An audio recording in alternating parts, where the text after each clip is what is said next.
Nako, Senator Dante Marcoleta, pinaiyak na naman ng 12 senador, no? Nautaka na naman po ni Senator Dante Marcoleta itong 11 senador plus 1 na si Judas, no? Judas talaga. Kitang-kita mo si Judas ngayon, ha, si Quezon, ha? Nagpapa-interview kung saan-saan ngayon, ha? Abangan natin kung kakasuhan siyang plunder, ha?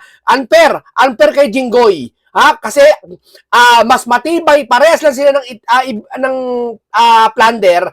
Parehas sila ng kasing tibay ng ebidensya. Sabi nila, matibay yung ebidensya kay Jinggoy. O, ganun din kay Cheese. O, aabangan namin, ha? Hindi nila alam, si Senator Marcoleta, bago pa nila maisip yan, isang buwan bago nila maisip yan, naisip na ni Senator Marcoleta, at malamang sa malamang, sinabi na niya sa mga ka-colleagues niya, at dito kay Senator Alan Peter Cayetano. Kaya, alam ni Peter Cayetano ang ganyang gagawin. Di ba? Kaya dito, kaya nga pinalaga ni Cayetano si Lacson, eh. Di ba? Pinalaga na. Oh, matagal nagpanggap si Cayetano na ginagalang tong si Pinky, 'di ba? Kasi niya, 'di ba, sabi niya mentor niya si Pinky. Eh ngayon hindi na. Sinasagupan ni Pinky. Akala niya magaling siya kay Cayetano porket mentor siya ng tao. Kasi narinig ko isang beses po talaga sa isang interview, mentor po ni Cayetano si Pinky. So ibig sabihin, naniniwala siya kay Pinky. Eh akala ni Pinky, buong pagkatao niya, paniniwalaan siya. Eh hindi niya alam mas magaling sa akin si Cayetano. 'Di ba? Ako, pag may mentor ako na mas magaling pa ako, tatakwil kita. Totoo lang. Bakit? Minentor niya kita kasi mas magaling ka eh. Eh yun, mas magaling na ako sa'yo. O, yan, si Cayetano mas magaling kay Pinky ngayon. Diba? At dito po nabubuo na ang plano. Diba?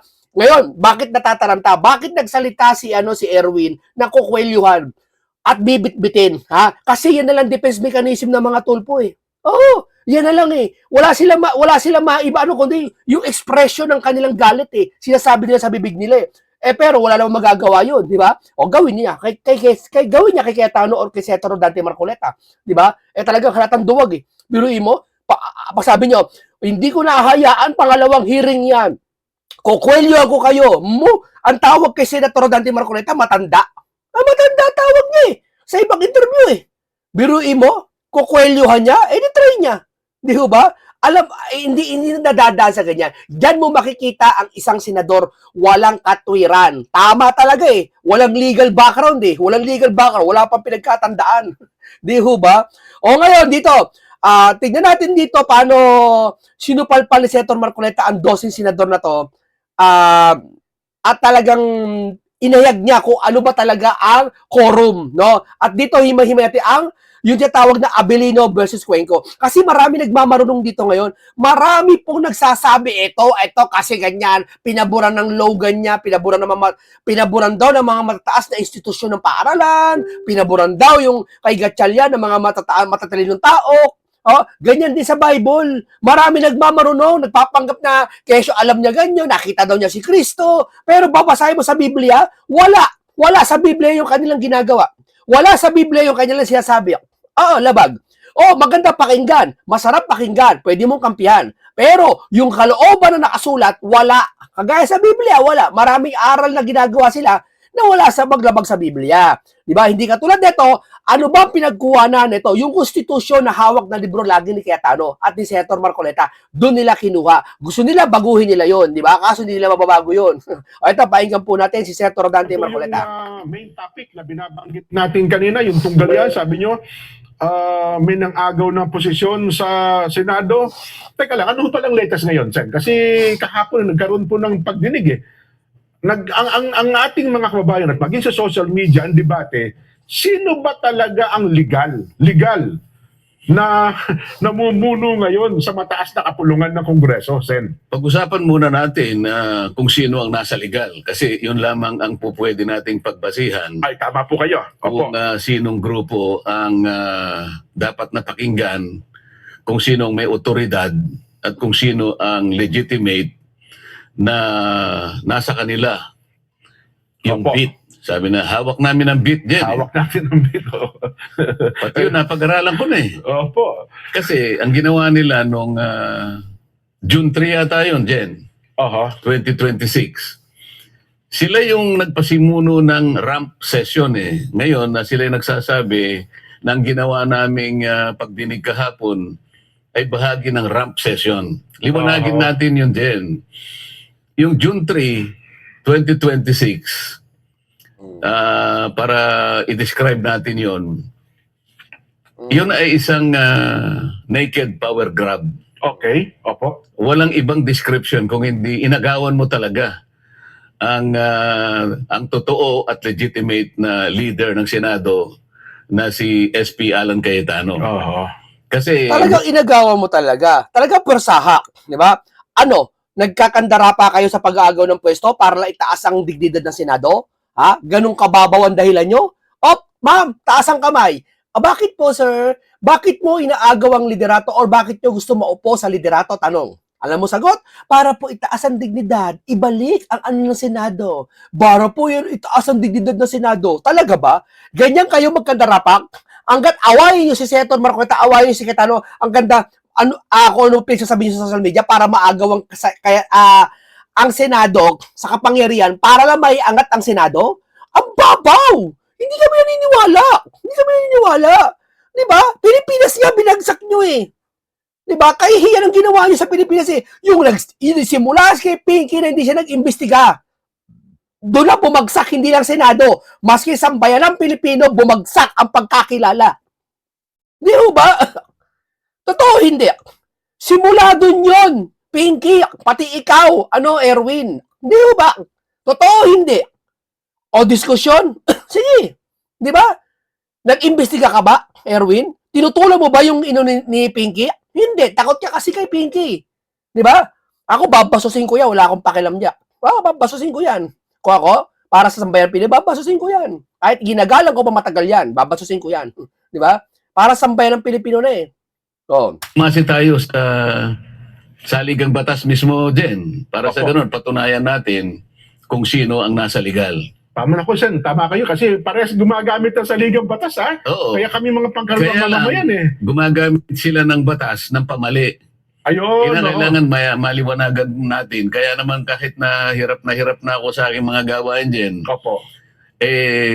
talagang pinipilit kong makarating dito dahil alam ko maraming mga tao ang naghahanap ng katotohanan Oo. kahit na pamali ang kanilang pagpapaliwanag. At may naliligaw, Sen, ha?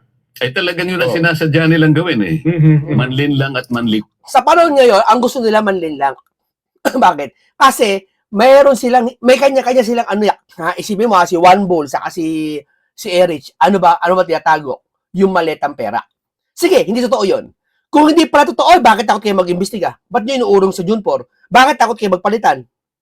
Doon na naman pupunta sa salitang, kasi kaya namin kayo papalitan kasi para na mataas yung Senado. Hindi yun ang dahilan. Ang babaw ng dahilan. Kumpara sa ginagawa nyo ngayon, tapos yung dahilan na babaw, hindi kami naniniwala. May kinalaman talaga itong dalawang to sa maleta. Bakit yung iba gusto naman? Siyempre, yung mga pinklawan, pabor sa kanila leadership. At yung iba naman, may mga business dyan na Senado, nung lumipat dyan, takot may mapag-initan. Nakita nyo naman si Mike Defensor. Di ba? Lahat ng business yata napag-initan. Di ba? Tinanggal si Kiko, tinanggal lahat pag tinatakot. Lahat na nagsasalita, tinatakot. Di ba? Pati reliyon, tinatakot. Saka nakakita nun, mga kababayan, di ba? Huwag kayo papayag. Di ba? Reliyon ni Kibuloy ginipit. Reliyon ni Marcoleta, minimension lagi ng mga tao ni Tamba. Tao ni Tamba yun eh, yung akla. Yung akla na post ng post, sinisiraan ng INC. Kung ano pinagsasabi. Di ba? Kung ano pinagsasabi. Hindi na nga siya pinaniniwalaan ng mga tao eh. Kung hindi naniniwala sa kanya eh. Di ba? Yan ba tinatangkilik? Yan ba ang gusto nila? Yan ba ang kapamaraanan nila? Na para pagkaisahin ang sambayan ng Pilipino? Yung reliyon niya, hindi nila kaya igalang. Di ba? Meron ka bang DDS binastos yung reliyon nila? Hindi. Walang bumastos sa reliyon nila. Pero sila, mga loyalista at mga pinklawan, binabastos ang reliyon ng sambayan ng Pilipino. Totoo, hindi naman lahat sa kanila.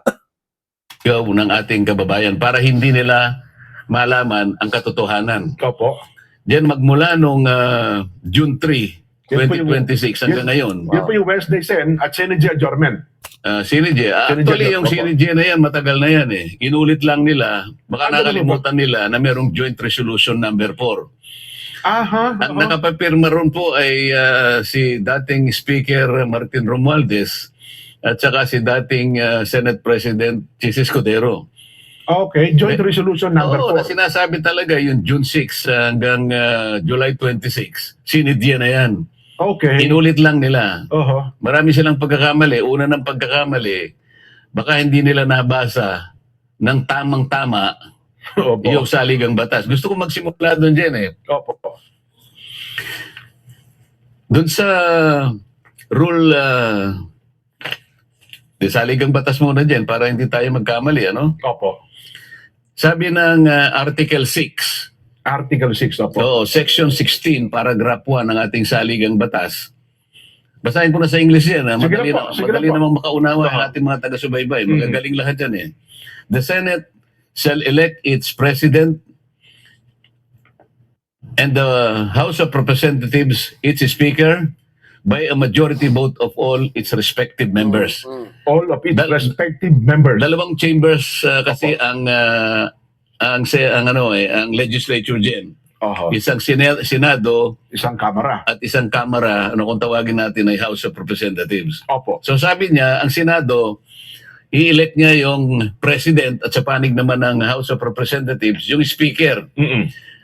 Isa lang mga standard by majority vote of all its members. Ayan, opo. Ngayon, ang Senado madaling kwentahin kasi 24 lang yan kahit anong 24. gawin mo eh. Mhm. Ang House of Representatives, depende kasi kung ilan ang na-create na na distrito. Opo. So naglalaro yan sa between 300 to 310, ano? Dito maganda kay Senator Marcoleta, nagko-compute siya. At hindi siya bumabatay sa haka-haka lang. O sa palakasan, sabi ng Malacanang, sabi ng mga attorney, mga taas ang kalidad, di ba? O sige nga, pagsaltain nyo, sige ito. Kung talaga totoo sinasabi nyo, bakit sinabi ni Erwin na ang Senate President pa rin ay si Cayetano? Bakit temporary si Win Gatchalian? Tapos kalauna, dineclare nyo na. Dineclare nyo ng Senate President. Bakit? Kasi marami sasabi, hindi totoo yun talaga Senate President na si Win. Nadaan sa udyok. Ganyan ba ang batas ngayon? Iluluklok ka sa udyok? Iluluklok ka bilang isang mataas na posisyon dahil sa nagsalita yung mataas na lawyer, nagsalita yung Malacanang, ganun ba ngayon? Ibig sabihin nyo pala, yung batas, yung rules ng Senate, pati ng konstitusyon, hindi nyo binasa? Hindi. Tabok, hindi sila nagpapakita ng rules ng kung ano-ano mga competition ang ginagawa nila, kung ano-ano pinapakita nila, kesyo daw si Drilon noong panahon na yon, all video pinapakita nila, flashback video, yung mga pinapakita nila, kesyo ito daw nangyari sa panahon na yon, 12 senador nag-corrupt, pinapakita nila, yun ang batayan nila. No? Yung history, yun ang batayan nila. Para sa Biblia, yung ibang pananampalataya, ang batayan yung history.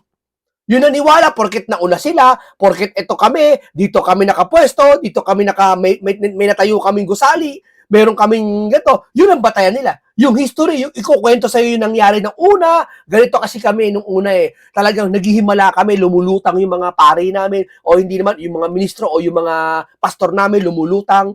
Di ba? Yun ang mga batayan nila. Pero sa Biblia, wala nun. Ganun din sa konstitusyon na hawak-hawak ni Senator Dante Marcoleta at ni Peter Cayetano. Wala sa konstitusyon na bubuo ka ng quorum na 12. Tatandaan nyo yan. Kaya ako to sinasabi sa inyo at talagang pinapaliwanag ng himay-himay with analogy, gusto ko maunawaan ninyo na huwag kayo mailigaw ng sino man. Hindi ko siya sabi maniwala kayo kay Senator Marcoleta, kay Cayetano ka lang kayo maniwala. Maniwala kayo sa nasusulat dahil yun ang pinagkasunod, yun ang batas. Di ho ba? Para hindi kayo mailigaw. Di ho ba? Plus yung yung Patrice Report. Pasensya na po kayo. May nakita ko siya nag-comment Masyado daw ako laging tensyon magsalita. Hindi po ako laging tensyon magsalita. Kasi hindi po ako sanay na malumana. Yung pwede ko naman gawin, pero sinasadya ko na lang yun. Parang sabi ko nga, di ba? Alam ng mga nanonood dyan. Paulit-ulit ko siya sabi, para magising kayo. Hindi lang physical magising sa inyo, kundi yung psychological na pag narinig nyo, kahit natutulog na kayo, kinabukasan maalala nyo pa rin, di ba? Pero huwag tayong mawawala, pag-elect ng isang leader ng Senado at saka ng House of Representatives, ang palaging ginagamit ay yung majority of all members. Opo. Of Ngayon- all members. Binibigyan natin yung emphasis yun sa, no? Of all members. Oo, Opo. actually yung iba binibigyan pa ng distinction yung of all members saka yung of all its members. Pareho naman yun eh. Okay. Doon sila gumagawa ng kung ano-anong kadahilanan para pilipitin ang nakasulat na napakasimple. Opo. Ito tanong dyan eh. Tama, pipilipitin nila. Ito tanong dyan eh. Tanong mo kay One Bull, pati kay Pinky, nasan si Bato ngayon? Sasabihin nila, hindi nila alam. Tama? Wala nakakalam kung nasan si Bato ngayon. Pangalawa, asan si Jinggoy ngayon? Nakakulong. Hindi mo masasabi bukas kung si Bato magpapakita. Di ba? Hindi mo masasabi bukas sa si Jinggoy o sa makalawang buwan makakalaya. Tapos sasabihin mo ang majority is 12 kasi wala na yung dalawa. Senador pa rin yung dalawa. O gusto nyo tanggalin yung dalawa sa pagka-senador. Ayun, talaga, mali na yun. Foul na yun. Majority vote of all its members. Okay. Dito, respective. Kasi either House ka or Or- Senate. So, punta natin na Senado, 24 ang members. Mhm. Walang pagtatalo ron. Yes po. Tama. So, ang majority ng 24, ang pag-compute ng majority is 50% plus 1. Plus po. Sa mga tweed, ang kalahati ay 12 plus 1, 13. 13. Oho. Palagay ko doon ay hindi pagsisimulan ng debate yun eh. Kahit Mali- bata mali po, alam na alam Oo, din, Sen. malinaw Opo. na malinaw. Opo, oho. Wala ka may didebate dyan. Wala ka makukuha. Ang debate po, batuhan ng referensya. Patutunayan ko sa'yo, tama to. Hindi mo pwede patunayan sa bibig lang. O kwento lang, o history lang. O magpapakita ka ng video. O eto, dati si Drino nag-quorum ng 12 lang. O. Hindi ganun. Hindi ganun ang debate. Kukumpara mo lang sa nangyari sa noon. Yan ang galing nila One Bull sa ni Pinky. Magkwento ng nakaraan. Kasi kukumpara ngayon. Yung batas ba nakaraan? Batas pa rin ba ngayon? At yung ba ginawa nakaraan, sigurado ka bang yun yung ginawa, yun yung sumunod sa batas dati? Ano ba? Ngayon, puntahan natin naman yung rules ng ating Senado. Okay. Yung rules ng Senado ay kailangan natin puntahan para malaman natin kung consistent siya doon sa sinasabi ng saligang Masaligang batas. batas. Oho. O, nasa Rule 2 naman ito, Section 1, Jen. Ano? Opo. Na- Senate Oh, makinig ka rito, Erwin. Makinig ka, Erwin. Gatchalyak. Sino ba yung nagagaling-galing yan? Si Kiko Matching, yung dalawang tulpok, si Pinky, si Wow. Halos lahat sila. Hindi, si Lito, hindi kasama si Lito eh. Wala, tahimik na naman lang. Pero halos sila nagmamagaling eh. Oo. Ito po yan, ha? Senate, Senate rules. rules na to. Yes po. Rule 2, Section 1. Sabi niya, the Senate shall elect in the manner herein provided a president, Opo. a president pro tempore, Okay. a secretary, and a sergeant at arms. So yung apat na yung posisyon. Oh. These officers Okay. shall take their oath of office before entering into discharge of their duties. Mhm. No? Punta tayo ngayon sa Section 2. The officers of the Senate, binanggit ko na sa iyo kanina, yung Yes, apat, po. the Mhm. Senate, the Senate President, pro tempore, Senate Pro Tempore, Secretary, Sergeant and at Arms. Sergeant at Arms. Sabi Opo. niya, the officers of the Senate shall be elected by the majority vote of all its members. Ando na rin yung of all its members. So pareho rin. Oho. Sabi niya, by the majority vote of all its members. Opo. O ede, paano ngayon yan? 24 ang yung senators. Oho. Sa mga tweed, mapa sa ligang batas, mapa sa tuntunin ng Senado, nire-require na ang pag-i-elect ng mga opisyalis ng Senado, Mhm. ito at the beginning, itong apat lang, ay sa pamamagitan ng majority of all its members. Ayun. Oho. Ngayon, na-compute na natin kanina, ang majority ay 13 Yes po. Kung sa Senado sa pag-usapan. Senado. tama kayo. Ngayon, ang sinasabi nila ngayon, dahil 12 lang sila dyan eh. 12 lang sila nung sila'y gumawa ng mga actions na nag-elect sila ng Senate pro tempore, Opo. Noong June 3 ho yan. Naganap. Opo. President pro tempore, Opo. pagkatapos nag-elect sila ng acting Senate President, Oho. nag-elect sila ng Sergeant at Arms at nag-elect sila ng Secretary. Ngayon, dahil 12 lang sila, nangangatwiran sila dyan at ginagamit nila yung isang jurisprudence. Ito ay yung Abilino versus Cuenco. Ayan. Right. Opo. Oho. Akalain mong itong jurisprudence na ito dyan, 1949 pa. So 1949, under 1935 Constitution po ito. Oo, 1949. Opo. alam na alam ko, Jen, 1-year-old ka pa lang nun. Picture mo, naglalakad-lakad na po ako. Ginamit kasi doon, Jen, na ang quorum o yung nananatiling parang majority Opo. na mag-i-establish ng quorum, 12 lang. Aha. Dahil nung panahon na yun, Bagamat nung pang yun, 24 din po, Senador. 24 pa rin. 24 din. Oo. 24, 1949 hanggang ngayon, 24 pa rin. Opo. Kasi sa 1935 Constitution, 1973 Constitution, hanggang 1987 Constitution, nananatiling 24 ang bilang ng senador natin. Yes po. Ngayon, nung panahon nila, itong Abilino versus Cuenco, yung isa sa kanila ay nasa ibang bansa. Aha. Kaya, ang total na bilang na pagkukunan mo ng majority ay 23 lang. Opo. Sa mga twin, sa 23, ang magiging quorum mo dyan ay ilan? 12. 12, pwede na. Ayan o, sila pa, may nakita kayong interview na pinapakita nila yung resolution ng Pilipinas. Nagpapakita sila ng batas, sasang-ayon lang sa gusto nila. Pero yung bawal, hindi nila pinapakita.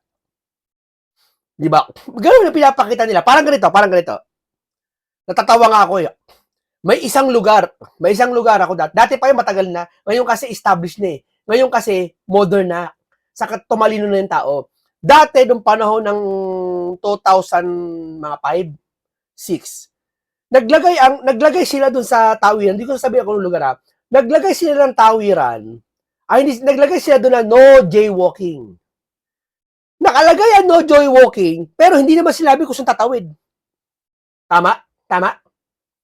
Kaya yung mga tao nagre-reklamo, ay alak ng tetay sa kami natawid. Nakalagay dito, pag sinabi mo no jaywalking, dapat sasabihin mo kung saan tatawid. Kaya natatawa ako, nakalagay dito, bawal magtapon ng basura. Kung bawal pala magtapon ng basura, saan magtatapon? Dito alam. Pag yung mga nakasulat sa padero, at sinulat na ng tao yun. Pero minsan official naka-board pa binadgetan pa ng city, nakalagay pa, naka-bulletin board pa bawal magtapon dito ng basura. Okay, nakatarpaulin, bawal, sabihin ginawa. So, bawal magtapon ng basura dito, dapat ituro mo kung saan magkatapon ng basura. Nakuha niyo ako? Para yung tao hindi malito. Ngayon, sinasabi niyo bawal yan, sabihin niyo kung ano yung tama. Sinabi niyo na pwede yung ginagawa niyo, pero hindi sinabi tama. Hindi katulad ni Senator Marcoleta, ito resolution, article, section pa. Sinasabi nila kung ano tama. At sinasabi nila mali ang sa inyo. Correct ako. Kasi 23 divided by 2, alam mo na, di ba? Sa mga twin, tama lang dahil sinabi ng Korte Suprema na tama yung ginawa nila dahil yung isa sa kanila ay wala sa jurisdiction ng Pilipinas. Okay? Opo. Ngayon, hindi nila ngayon ginagamit nila ngayon yon. Sabi namin, mali yun. So bukod doon, may ginamit din sila na isang session na noon ay pinangunahan ni Senator Drilon. Opo. Nung panahon naman na sila ay nakapag-establish ng quorum na 12, 2015 nata yun, sir, ano? 2015 yata yun, opo. pero nasa record, 4 naman na senador ang nasa ibang bansa. Aha. Sa mga twin, 24 minus 4, Jen, Opo. ilan yon? 20. Ano yung majority o ano yung quorum ng 20? 11. 11. May 12, di lalong maganda. Sobra, opo. Anong ibig sabihin nun? Ginamit ni Franklin Drilon yung jurisprudence ng Abilino Cuenco. Yun ang kauna-unahang application nung kaso ng Abilino versus Cuenco. 2015, 19. Kabisado niya yun dahil abogado siya. Yes po. Diba? Tama naman yun dahil ang doktrina na establish kapag ka ang isang senador ay wala sa Pilipinas, Ayun, siya ay outside the coercive jurisdiction of the Senate. Ayun pala. Maalala mo, sa rules ng Senate din, para lang magkaroon ng quorum, pwedeng pa-aresto yung senador para lang magka-quorum. Kaya coercive yun Pag inaresto ka, coercive yun Coercive, yes. Halimbawa, kung talagang pinipilit mo lang na talaga na ayaw mo dumaloy, nandun ka naman. Pwede kang i-arestuhin ng Sergeant at Arms sa pamagitan ng order ng Senate President para lang magkaroon ng quorum. Nasa rules namin yun eh. Okay, oo. Ngayon, Tamok, in-explain ba nila to? Hindi nila in-explain to. Kasi malalaman ng taong bayan eh. Ang in-explain lang nila, parang sinabi ko kasi nyo kanina, ang tinuro lang nila kung saan bawal magtapon ng basura. Hindi nila tinuro kung saan magtatapon ng basura.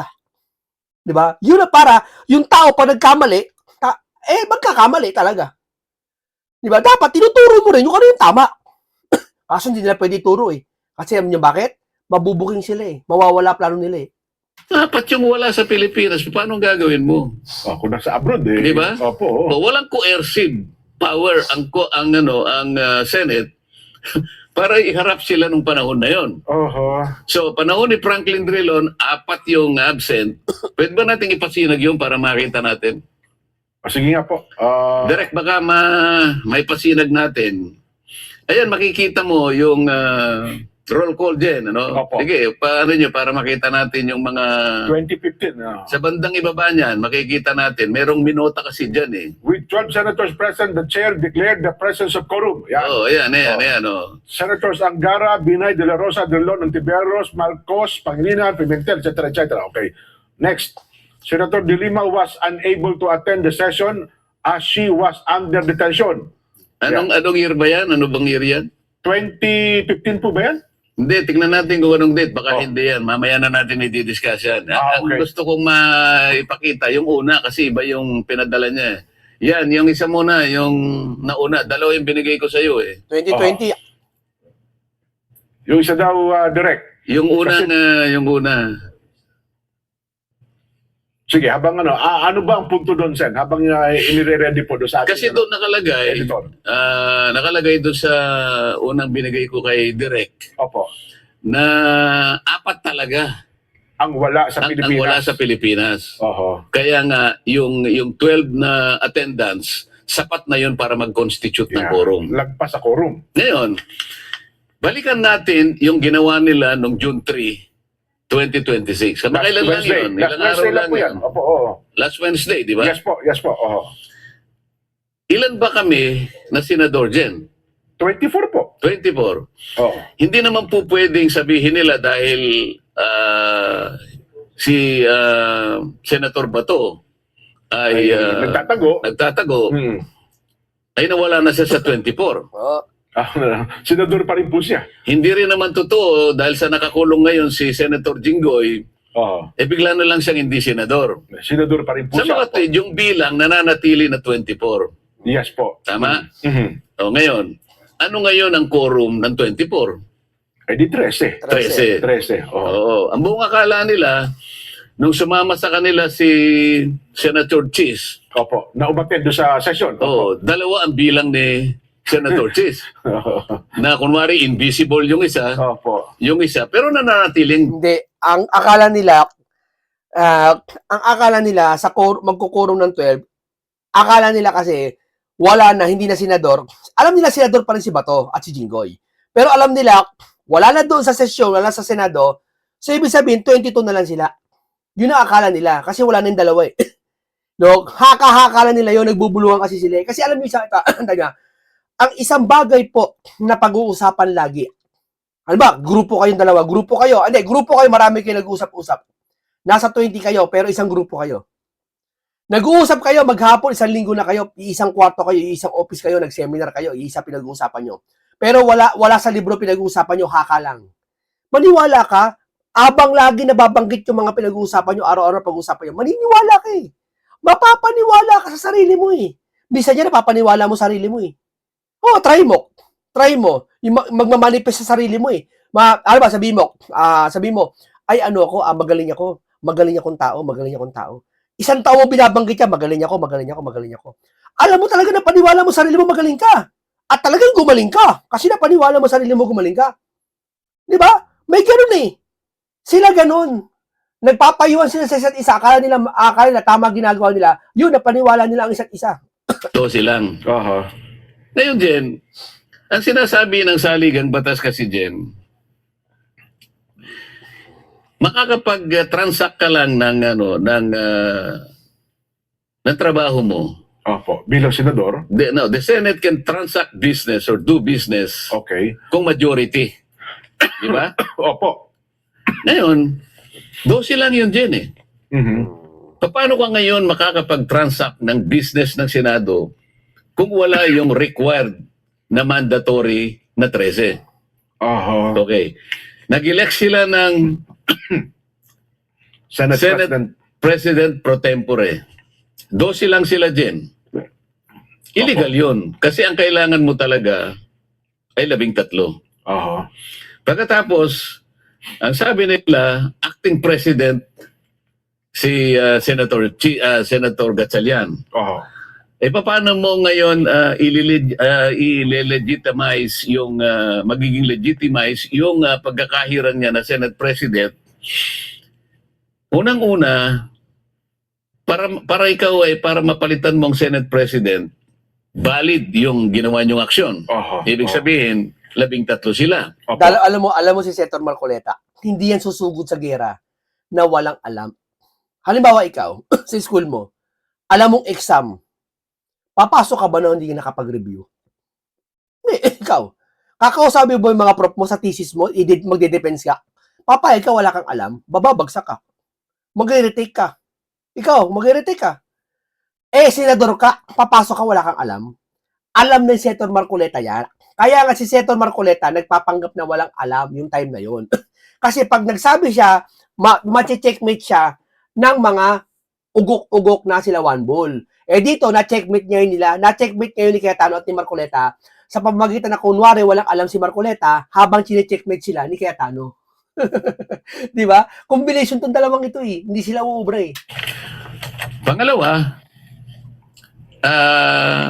paano mo naman papalitan si Senate President Alan Cayetano?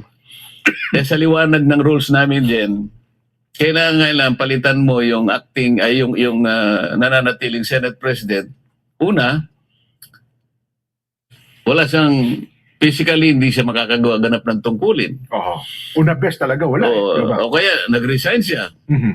O kaya namatay siya. Ayan, O incapacitated. kaya talagang incapacitated na permanently. So magtatalaga ngayon ng acting Senate President. Opo. Sa makatwid, lahat ng ito ay wala eh. Aha. Paano mo papalitan ng Senate President? Una, illegal yung ginawa ninyo na pag-i-elect ng 12. President pro tempore. Aha. Hindi mo rin pwedeng palitan si Senator Laurel Legarda na siya ang nahirang na Senate President President pro tempore Aha. dahil buhay pa naman siya eh. Yes po. Hindi sa AI. Hindi siya Hindi sa AI. hindi sa AI. So, paano ngayon ito? Paano nila sasabihin ngayon na ang kanilang ginawang mga aksyon doon sa kanilang naked power grab ay batay sa tuntunin, Aha. batay sa Constitution? Mali po yun eh. Aha. Yun ang unang batayan kung bakit natin sinasabi lahat ng ginawa nilang aksyon, lahat ng ginawa nilang pagdidesisyon, kung ano man yun, walang basihan sa saligang batas, walang basihan sa Constitution. Kaya nga- Ito pang isang dyan na kailangang malaman ng kababayan natin kung bakit yung 12 ay kailanman ay hindi magiging batayan ng legalidad. Itong dosing senador na to, nautakan talaga kayo ni Senator Rodante Marcoleta. Kasi di ba sa simula lang, nag-walkout sila. Hindi nagpapanggap si Senator Marcoleta noon mga time na yun na walang alam. Di ba di kagad siya nagsalita? Nagsalita ba agad siya kung ba't nag-walkout? Di ba sinabi niya lang sa Net 25, nag-walkout, ganyan, etc. Pero hindi niya sinabi kung ano dahilan. Pero alam niya dahilan ba't nag-walkout yung dalawa. Yung 10 at nagtira sila ng isa. Di ba? Ngayon, sa pain ni Senator Marcoleta, sila nahulog sa patibong. Yeah? O legitimacy nung kanilang ginawa. Opo. Halimbawa, noong May 26, 2026 Jen, yung mga members ng Bendalo, Okay. May 26 po ito. May 26, kaya tinawag ko na members ng Bendalo dahil palagi nilang binabaluktot ang mga batas eh. Aha. Ang saligang batas, kanina diniscuss natin, 13 kanya ang majority, 13 ang quorum. Opo. Tama? Sa tuntunin namin, 13 pa rin. Opo. Pati sa pag-i-elect ng mga opisyalis ng Senado. Pero noong May 26, 2026, yung mga miyembro ng Bendalo, nag-walk out. Yun yung walk out. Yes po. Nag-walk out sila. Noong panahon na yun, Jen, natatandaan ko, Alam mo, natatawa lang si Senator Marcoleta, pinagtatawanan kayo eh. 11 kami. Oho. Kasi si Senator Bato at saka si Chis Escudero, wala. Okay. Kaya 11 kami. Mhm. Si Chis Escudero, alam mo na kung bakit wala doon sa session hall. Opo. Oho. Okay. Si Chis naman, absent, wala din. So dahil 13 kami, minus 2, ilan? Di 11. 11. Opo. O kami ang 11 noon. Sila naman, 11 din. Yung nag-walk out. Opo. Oo, 11. Doon pa lang, alam na siya, dito pa lang sa mga pagkakataong ito na 11-11 na, wala pa si Chis, hindi pa bumabalitada. Hindi akala nila, hindi nila alam ni Senator Marcoleta kung ano plano nila. Ngayon, si Cayetano, alam din ni Cayetano yan. Nag-uusap si Cayetano at si Marcoleta eh. Alam na nila yan. Kaya dito, imbis na sila maka-checkmate kay Marcoleta, sila na checkmate ni Senator Marcoleta. Oo. Ngayon, dahil pinopropose ko na i-amend namin yung aming Motion. Senate rules, Opo.